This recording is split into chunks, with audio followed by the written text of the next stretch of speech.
ਖਬਰਾਂ ਦੇ ਅੱਜ ਦੇ ਬੁਲੇਟਿਨ 'ਚ ਤੁਹਾਡਾ ਸਭ ਦਾ ਨਿੱਘਾ ਸਵਾਗਤ ਹੈ। ਮੈਂ ਹਾਂ ਸਤਪਾਲ ਸਿੰਘ ਜੌਲ ਤੇ ਕਿਸੇ ਵੀ ਤਰ੍ਹਾਂ ਦੀ ਕੋਈ ਗੱਲਬਾਤ ਕਰਨੀ ਹੋਵੇ ਤਾਂ 416 895 3784 4168953784 ਟੈਲੀਫੋਨ ਨੰਬਰ ਹੈ। ਅੱਜ ਇਸ ਸਾਲ 2021 ਦਾ 123ਵਾਂ ਦਿਨ ਹੈ ਤੇ ਮਈ ਮਹੀਨਾ ਸ਼ੁਰੂ ਹੋ ਚੁੱਕਾ ਹੈ ਤੇ ਇਹ ਜੋ ਮਹੀਨਾ ਮਈ ਦਾ ਹੋਏਗਾ, ਕੈਨੇਡਾ ਦੇ ਇਮੀਗ੍ਰੇਸ਼ਨ ਡਿਪਾਰਟਮੈਂਟ ਦੇ ਵੱਲੋਂ ਅਨਾਉਂਸ ਕੀਤਾ ਗਿਆ ਕਿ ਦੇਸ਼ ਭਰ ਦੇ ਵਿੱਚ ਜੋ ਏਸ਼ੀਅਨ ਕੈਨੇਡੀਅਨਜ਼ ਆਪਣੀਆਂ ਮਿਹਨਤਾਂ ਦੇ ਨਾਲ ਦੇਸ਼ ਦੀ ਤਰੱਕੀ ਦੇ ਵਿੱਚ ਯੋਗਦਾਨ ਪਾਇਆ ਜਾ ਰਿਹਾ ਹੈ, ਉਹਨਾਂ ਨੂੰ ਸਮਰਪਿਤ ਹੋਵੇਗਾ। ਕੈਨੇਡਾ ਵੱਲੋਂ ਸਮੇਂ-ਸਮੇਂ ਤੇ ਇਮੀਗ੍ਰੈਂਟ ਕਮਿਊਨਿਟੀਜ਼ ਦੇ ਵੱਲੋਂ ਪਾਏ ਜਾਂਦੇ ਯੋਗਦਾਨ ਦੇ ਲਈ ਉਹਨਾਂ ਨੂੰ ਉਤਸ਼ਾਹਿਤ ਕੀਤਾ ਜਾਂਦਾ ਰਹਿੰਦਾ ਹੈ। ਇੱਕ ਰਿਪੋਰਟ ਦੇ ਮੁਤਾਬਕ ਕੈਨੇਡਾ ਭਰ ਦੇ ਵਿੱਚ ਹੁਣ ਤੱਕ ਇੰਟਰਨੈਸ਼ਨਲ ਸਟੂਡੈਂਟਸ ਦੀ ਗਿਣਤੀ 6.5 ਲੱਖ ਦੇ ਕਰੀਬ ਹੋ ਚੁੱਕੀ ਹੈ। ਇਹਨਾਂ ਦੇ ਵਿੱਚੋਂ 1/3 ਤੇ ਜਾਂ ਫਿਰ ਕਹਿ ਲਓ ਵੀ 2.25 ਲੱਖ ਸਟੂਡੈਂਟਸ ਭਾਰਤ ਦੇਸ਼ ਤੋਂ ਨੇ ਅਤੇ ਇਹਨਾਂ ਜੋ ਇੰਟਰਨੈਸ਼ਨਲ ਸਟੂਡੈਂਟਸ ਦੇ ਵਿੱਚੋਂ ਬਹੁਤ ਗਿਣਤੀ ਹੈ ਉਹ ਓਨਟਾਰੀਓ ਦੇ ਵੱਖ-ਵੱਖ ਵਿਦਿਅਕ ਅਦਾਰਿਆਂ ਦੇ ਵਿੱਚ ਪੜ੍ਹਦੇ ਨੇ ਤੇ ਪੜ੍ਹਦੀਆਂ ਨੇ।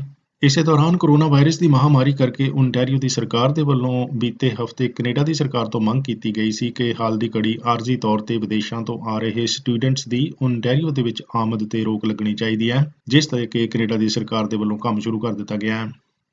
ਬਰੈਂਪਟਨ ਨੇੜੇ ਕੈਲੀਡਨ ਤੋਂ ਵੀਕਐਂਡ ਦੇ ਦੌਰਾਨ ਦੁਖਦਾਈ ਖਬਰ ਇਹ ਪ੍ਰਾਪਤ ਹੋਈ ਕਿ 32 ਸਾਲ ਦੀ ਉਮਰ ਦੇ ਜਸਵੰਤ ਸਿੰਘ ਸੰਧੂ, ਜੋ ਕਿ ਸੋਨੂ ਸੰਧੂ ਕਰਕੇ ਵੀ ਜਾਣੇ ਜਾਂਦੇ ਸਨ, ਉਹਨਾਂ ਦੀ ਟਰੱਕ ਦਾ ਟਾਇਰ ਬਦਲਦੇ ਹੋਏ ਟਰੱਕ ਇੱਕ ਪਾਸੇ ਨੂੰ ਉਹਨਾਂ ਦੇ ਉੱਪਰ ਹੀ ਡਿੱਗ ਪੈਣ ਕਰਕੇ ਮੌਕੇ ਤੇ ਮੌਤ ਹੋਈ। ਇਹ ਜੋ ਘਟਨਾ ਹੈ ਇਹ ਕੈਲੀਡਨ ਦੇ ਵਿੱਚ ਕਿੰਗ ਸਟਰੀਟ ਦੇ ਲਾਗੇ 에ਅਰਪੋਰਟ ਰੋਡ ਤੇ ਸਥਿਤ ਟਰੱਕ ਯਾਰਡ ਦੇ ਵਿੱਚ ਵਾਪਰੀ ਦੱਸੀ ਜਾਂਦੀ ਹੈ। ਟਰੱਕ ਜਿਸ ਤਰੀਕੇ ਦੇ ਨਾਲ ਡਿੱਗਿਆ ਤੇ ਸੋਨੂ ਉਸ ਦੇ ਥੱਲੇ ਆ ਕੇ ਮੌਕੇ ਤੇ ਆਪਣੀ ਜਾਨ ਗਵਾ ਗਿਆ। ਹੁਣ ਇਸ ਘਟਨਾ ਦੀ ਜਾਂਚ ਪੁਲਿਸ ਤੇ ਓਨਟਾਰੀਓ ਦਾ ਕਿਰਤ ਮੰਤਰਾਲਾ ਕਰ ਰਿਹਾ ਹੈ।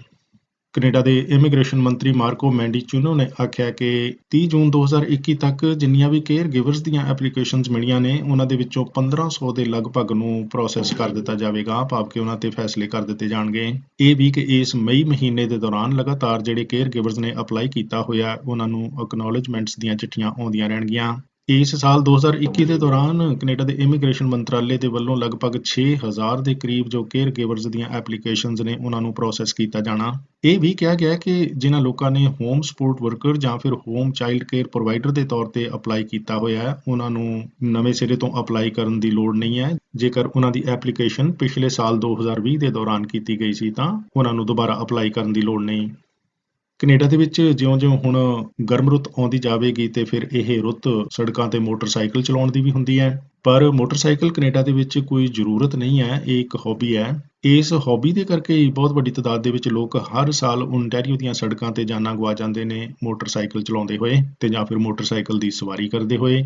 ਤੇ ਤਾਂ ਕਿ ਭਈ ਸੜਕਾਂ ਤੇ ਮੋਟਰਸਾਈਕਲ ਸਵਾਰ ਸੁਰੱਖਿਅਤ ਰਹਿਣ, ਇਸ ਸਿਲਸਿਲੇ ਦੇ ਵਿੱਚ ਮਈ ਮਹੀਨੇ ਨੂੰ ਓਨਟਾਰੀਓ ਦੇ ਵਿੱਚ ਮੋਟਰਸਾਈਕਲ ਸੇਫਟੀ ਅਵੇਅਰਨੈਸ ਮੰਥ ਦੇ ਵਜੋਂ ਮਨਾਇਆ ਜਾ ਰਿਹਾ ਹੈ। ਹੁਣ ਜਦੋਂ ਕਿ 2021 ਦਾ ਮੋਟਰਸਾਈਕਲ ਚਲਾਉਣ ਦਾ ਸੀਜ਼ਨ ਤਾਂ ਅਜੇ ਸ਼ੁਰੂ ਹੋਣ ਦੇ ਕਰੀਬ ਹੈ, ਪਰ ਹੁਣ ਤੱਕ ਓਨਟਾਰੀਓ ਦੀਆਂ ਸੜਕਾਂ ਤੇ ਇਸ ਸਾਲ ਦੇ ਵਿੱਚ 4 ਮੋਟਰਸਾਈਕਲ ਸਵਾਰਾਂ ਦੀਆਂ ਮੌਤਾਂ ਹੋ ਵੀ ਚੁੱਕੀਆਂ ਨੇ ਵੱਖ-ਵੱਖ ਐਕਸੀਡੈਂਟਸ ਦੇ ਵਿੱਚ। ਪ੍ਰਮੁੱਖ ਤੌਰ ਤੇ ਜੋ ਮੋਟਰਸਾਈਕਲ ਸਵਾਰਾਂ ਨੂੰ ਜਾਂ ਚਾਲਕਾਂ ਨੂੰ ਹਾਦਸੇ ਪੇਸ਼ ਆਉਂਦੇ ਨੇ, ਪੁਲਿਸ ਦਾ ਇਹ ਦਾਅਵਾ ਹੈ ਕਿ ਇਹ ਬਹੁਤ ਜ਼ਿਆਦਾ ਸਪੀਡਿੰਗ, ਕਹਿ ਲਓ ਕਿ ਐਕਸੈਸਿਵ ਸਪੀਡਿੰਗ ਕਰਕੇ ਦੁਰਘਟਨਾਵਾਂ ਵਾਪਰਦੀਆਂ ਨੇ, ਭਾਵ ਕਿ ਬਹੁਤ ਜ਼ਿਆਦਾ ਤੇਜ਼ ਜੋ ਮੋਟਰਸਾਈਕਲ ਭਜਾਏ ਜਾਂਦੇ ਨੇ ਸੜਕਾਂ ਤੇ ਅਕਸਰ।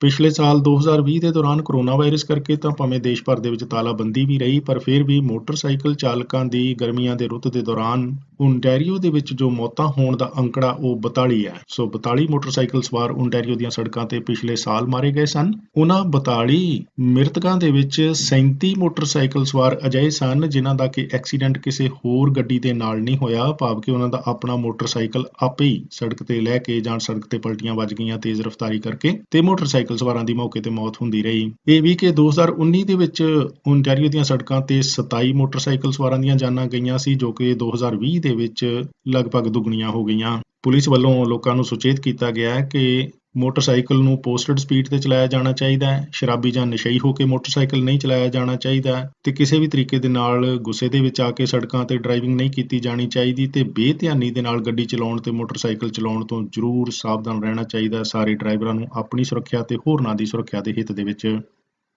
ਓਨਟਾਰੀਓ ਦੇ ਵਿੱਚ ਹੁਣ ਜਿੰਨੇ ਵੀ ਚਾਈਲਡ ਕੇਅਰ ਵਰਕਰਸ ਨੇ ਉਹ ਵੀ ਟੀਚਿੰਗ ਸਟਾਫ ਦੇ ਨਾਲ ਕੋਰੋਨਾ ਵਾਇਰਸ ਦੀ ਵੈਕਸੀਨ ਦਾ ਟੀਕਾ ਲਗਾਉਣ ਦੇ ਯੋਗ ਹੋ ਗਏ ਨੇ, ਪਰ ਹਾਲ ਦੀ ਘੜੀ ਇਹ ਸਹੂਲਤ ਸਿਰਫ ਤੇ ਸਿਰਫ ਉਹਨਾਂ ਚਾਈਲਡ ਕੇਅਰ ਵਰਕਰਸ ਵਾਸਤੇ ਹੈ ਜੋ ਕਿ ਲਾਇਸੈਂਸਡ ਲੋਕੇਸ਼ਨਸ ਦੇ ਵਿੱਚ ਕੰਮ ਕਰਦੇ ਨੇ। ਓਨਟਾਰੀਓ ਦੇ ਆਨਲਾਈਨ ਪੋਰਟਲ ਤੇ ਜਾ ਕੇ ਅੱਜ ਤੋਂ ਹੀ ਉਹਨਾਂ ਦੀ ਅਪਾਇੰਟਮੈਂਟ ਬਣਨੀ ਸ਼ੁਰੂ ਹੋ ਗਈ ਹੈ। ਕੈਨੇਡਾ ਦੀ ਪਬਲਿਕ ਹੈਲਥ ਏਜੰਸੀ ਦੇ ਰਿਕਾਰਡ ਦੇ ਮੁਤਾਬਕ ਕੈਨੇਡਾ ਦੇ ਜੋ 4 ਇੰਟਰਨੈਸ਼ਨਲ ਹਵਾਈ ਅੱਡੇ ਖੁੱਲ੍ਹੇ ਨੇ, ਜਿਸ ਦੇ ਵਿੱਚ ਟੋਰੰਟੋ, ਮੌਂਟਰੀਅਲ, ਕੈਲਗਰੀ ਤੇ ਵੈਨਕੂਵਰ ਸ਼ਾਮਲ ਨੇ, ਉਹਨਾਂ ਦੇ ਵਿੱਚ ਪਿਛਲੇ ਹਫ਼ਤਿਆਂ ਦੇ ਦੌਰਾਨ 2000 ਦੇ ਲਗਭਗ ਇੰਟਰਨੈਸ਼ਨਲ ਟਰੈਵਲਰ ਜੋ ਨੇ ਉਹ ਕੋਰੋਨਾ ਵਾਇਰਸ ਤੋਂ ਪੋਜ਼ੀਟਿਵ ਟੈਸਟ ਕੀਤੇ ਗਏ ਨੇ। 22 ਫਰਵਰੀ ਤੋਂ ਹਰੇਕ ਇੰਟਰਨੈਸ਼ਨਲ ਟਰੈਵਲਰ ਨੂੰ ਕੈਨੇਡਾ ਦੇ ਵਿੱਚ ਪਹੁੰਚ ਕੇ ਸਰਕਾਰ ਦੇ ਮਾਨਤਾ ਪ੍ਰਾਪਤ ਹੋਟਲ ਦੇ ਵਿੱਚ ਏਅਰਪੋਰਟ ਦੇ ਨਜ਼ਦੀਕ ਘੱਟੋ-ਘੱਟ 3 ਦਿਨ ਰਹਿਣਾ ਪੈਂਦਾ ਹੈ ਤੇ ਉਹ ਸ਼ਰਤ ਹਾਲ ਦੀ ਘੜੀ ਉਸੇ ਤਰੀਕੇ ਦੇ ਨਾਲ ਲਾਗੂ ਹੈ, ਭਾਵੇਂ ਕਿ ਭਾਰਤ ਤੋਂ ਹੁਣ ਕੈਨੇਡਾ ਵੱਲੋਂ ਉਡਾਨਾਂ ਤੇ ਪਾਬੰਦੀ ਲਗਾਈ ਹੋਈ ਹੈ। 22 ਫਰਵਰੀ ਤੋਂ ਲੈ ਕੇ ਅਪ੍ਰੈਲ ਦੇ ਅਖੀਰ ਤੱਕ ਲਗਭਗ 2000 ਦੇ ਕਰੀਬ ਜੋ ਲੋਕ ਨੇ ਉਹ ਏਅਰਪੋਰਟਸ ਦੇ ਅੰਦਰ ਪੋਜ਼ੀਟਿਵ ਟੈਸਟ ਹੋਏ ਨੇ, ਜਿਨ੍ਹਾਂ ਦੇ ਵਿੱਚੋਂ ਕਿ ਵੱਡੀ ਗਿਣਤੀ ਜੋ ਟੈਸਟ ਨੇ ਉਹ ਟੋਰੰਟੋ ਪੀਅਰਸਨ ਇੰਟਰਨੈਸ਼ਨਲ ਏਅਰਪੋਰਟ ਦੇ ਅੰਦਰ ਪੋਜ਼ੀਟਿਵ ਪਾਏ ਗਏ ਤੇ ਵੈਨਕੂਵਰ ਦਾ ਦੂਸਰਾ ਨੰਬਰ ਦੱਸਿਆ ਜਾਂਦਾ ਹੈ।